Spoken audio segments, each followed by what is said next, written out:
Music mogul Sean Diddy Combs on side watch at Brooklyn's Metropolitan Detention Center after two judges denied his request for bail. Diddy has been warned that he faces prison time, and reports indicate that he is not handling the situation well.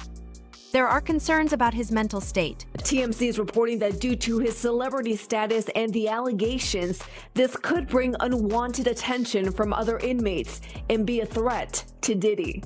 What we've been told by a former warden is he's a target. That's the fact of the matter, and that's why they have him in a solitary part of the jail, because they don't, he becomes a target because it's like what we've been told, it's like a badge of honor that if you were able to inflict some violence on Diddy, that gets you score points with other inmates. So that's the situation that obviously the jail officials do not want to happen.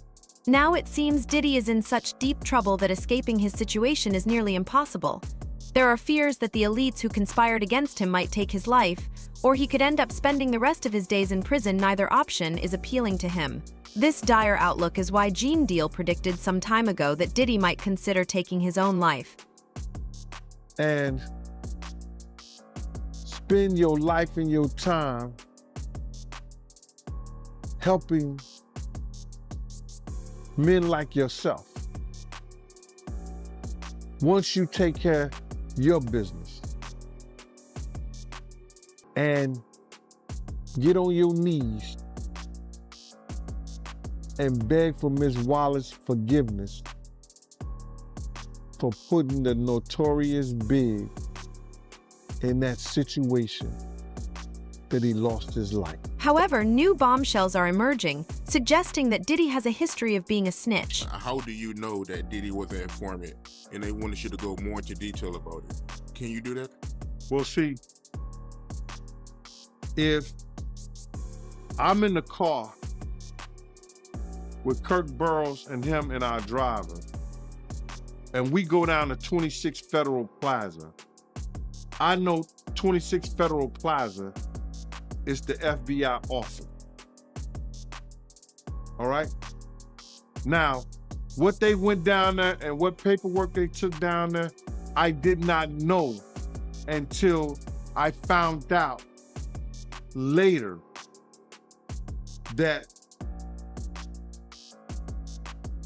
he was working with an agent in DC, but he was arrested by an agent in New York. But I can't go into it, and the reason I can't go into it is because another individual found out this information and it's owed to him. But when Fox News and everybody say they can't find out who the agent is, that's bullshit. It's online. If you got certain systems that you could find out who the agent is, because we found out who the agent is, but it's not my story to tell. I would tell you that, brother, but it's not my story to tell. It belongs to somebody else, and they're gonna see it come out. Puff was hit with a 40 rule because it's called a Rule 40, because he didn't show up at the agent's office in DC. The New York agent arrested him. He got adjudicated of all charges in January of 1999. There are also claims that Diddy is planning to turn on his high-profile celebrity friends who were allegedly involved in his troubling crimes. Let's bring in criminal defense attorney Stacey Schneider. And Stacey, you say today's indictment reads like a mob indictment. What was most shocking to you of all these allegations? Yeah, the fact, Jake, that the government in this indictment presented evidence alleging that Sean Combs was running a criminal enterprise, and they actually named it in the indictment, the Combs Enterprise. And they said that this enterprise consisted of him as the alleged leader, his employees, assistants, staff, allegedly, that were able to procure women and alleged male sex workers to engage in performances for his own sexual gratification. Where it differs from a mob indictment, it has all the elements of putting together this racketeering allegation of all these moving pieces using resources from his businesses. But the fact that this is about an allegation of sexual gratification being accomplished by alleged human trafficking. It's one of the most unique indictments I've ever seen in this area, in the area of sex crimes, because the government isn't actually prosecuting crimes other than the human trafficking or the trafficking. They're not prosecuting any type of alleged sexual to women, although that's part of this racketeering scheme.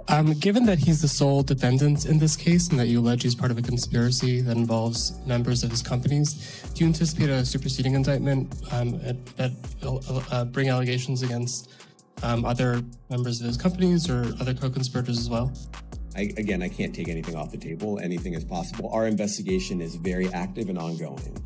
And I think a lot of you who cover this office know that when we say such things, that developments are certainly foreseen. But how will the feds indict other celebrities by arresting Diddy? The situation is complex.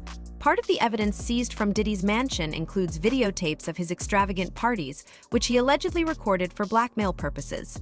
Gene Deal previously mentioned how these tapes could be crucial evidence in the investigation. Jay's speaking on it right now. He'll be one of the first dudes that they'll probably pull to the side and say, yo, well, you say that your man, I heard you on TMZ said that he never did this and he never did that, but ain't this you? If those pictures or those films or anything like that exists. You know what I'm saying? That's what they pay those agents to do. So, of course, I don't believe that none of the people who are his celebrity friends is going to speak or say nothing until they're either contacted or they know what they really got. So you feel like they might be worried that they might be on tape at one of Diddy parties doing something they wasn't supposed to be doing?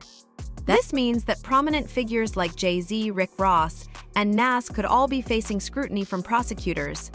Listen here.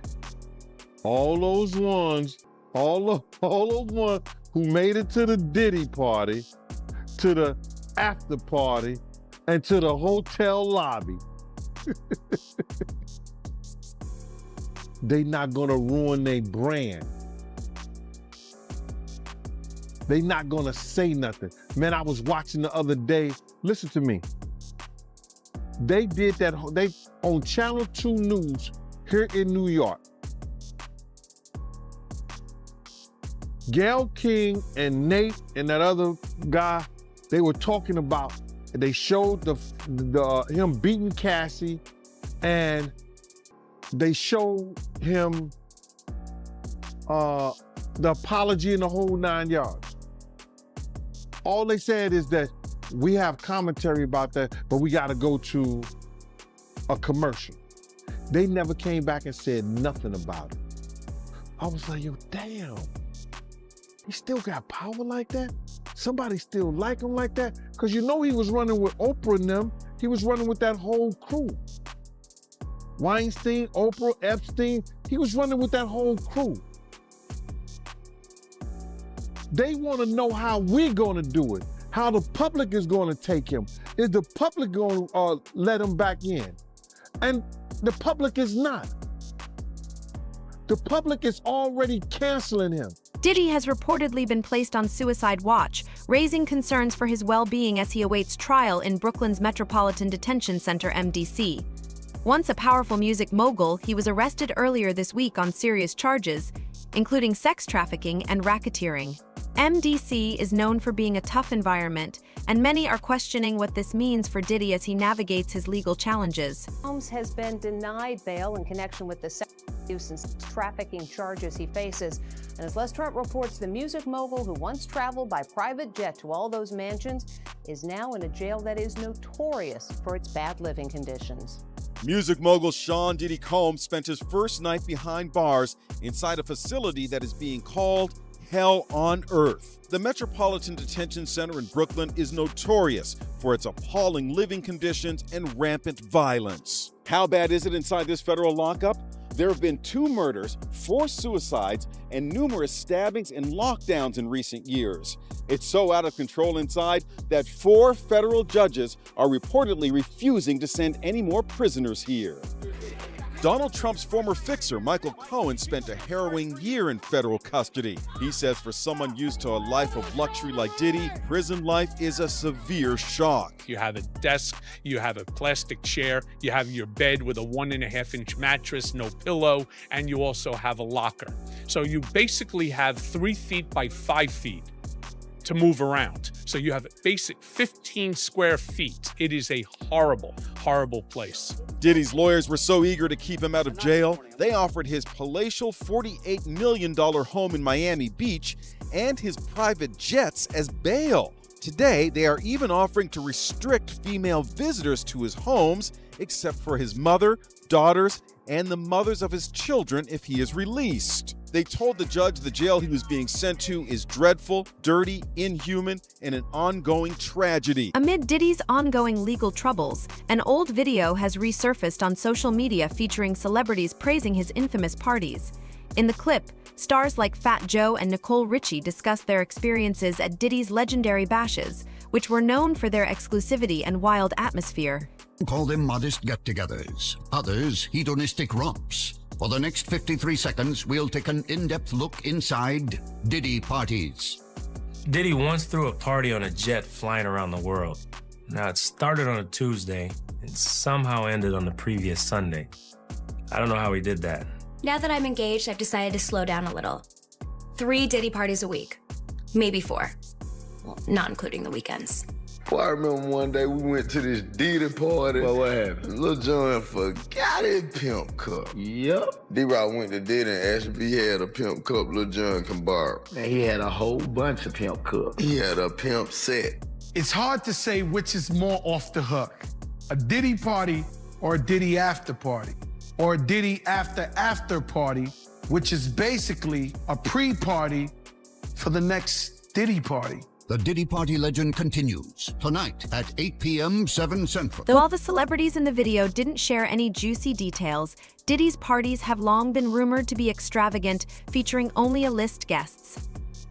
These gatherings were once the talk of Hollywood, but now, with Diddy facing serious criminal charges, those same events are under much greater scrutiny. About the searches of his residence, the guns, the cases of lubricant, and the videos, where were they found amongst his residents? Were they all scattered around the houses in one place? I kind of wanted to just get a better picture of how that stuff was found. Well, look, I think that some of the details that you're seeking are in the detention letter. So, for instance, some of the AR-15s, 2 of the 3 defaced AR-15s were found in his bedroom closet in Miami, broken down into parts along with magazines.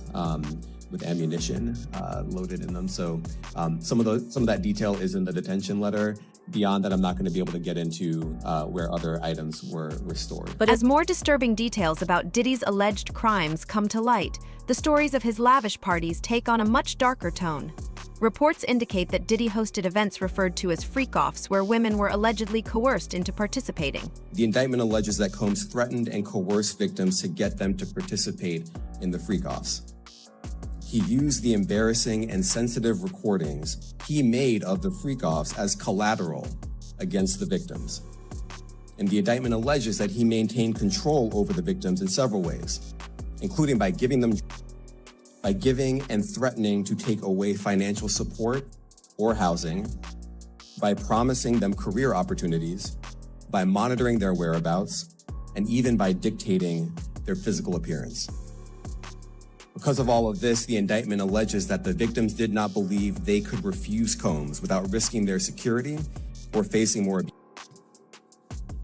The indictment also alleges other acts of violence undertaken by Combs and others, including violence against witnesses to his kidnapping and arson. The indictment alleges that on more than one occasion, Combs carried or brandished firearms to intimidate and threaten victims and witnesses. Now, Combs did not do this all on his own. As I mentioned, Combs has been charged with RICO conspiracy. He used his business and employees of that business and other close associates to get his way. Those individuals allegedly included high-ranking supervisors in the business, personal assistants, security staff, and household staff. The indictment alleges that those individuals facilitated the freak-offs. They booked the hotel rooms and stocked them with the supplies, including drugs, baby oil, personal lubricant, extra linens, and lighting.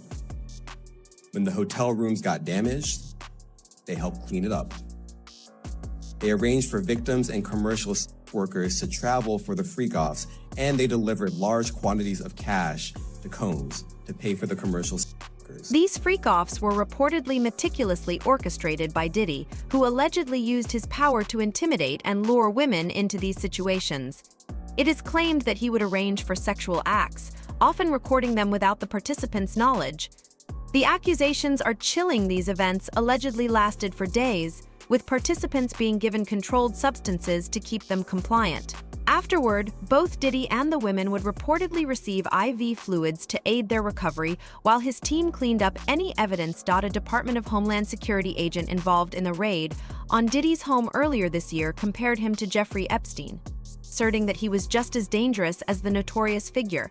The agent revealed that anyone attending those parties was recorded from every angle, including hidden cameras, and added that many of Diddy's female participants were either barely legal or even underage. But they was gonna let him walk. If he'd have probably had to, for that proffer agreement, they probably let him walk. If he had any information regarding Puff having an underage boy, that the feds asked him in 2011. In 2011, brother. So what did the feds know? Because the feds not coming there unless somebody made a report or somebody made some allegations against Puff in 2011 to ask a friend of his, Jimmy Henchman, what do you know about that? But for them to ask him about that, it had to be more than a rumor. Somebody made a complaint somewhere. And the feds got hold to that complaint. Now they're going to investigate that complaint when they get people under the barrel. It's also alleged that Diddy would watch these acts unfold remotely on his phone or cast the footage onto a TV in another part of his house. Rapper Shine, once a protege of Diddy, recently opened up about how his former mentor destroyed his life after they were both involved in a 1999 New York City nightclub shooting.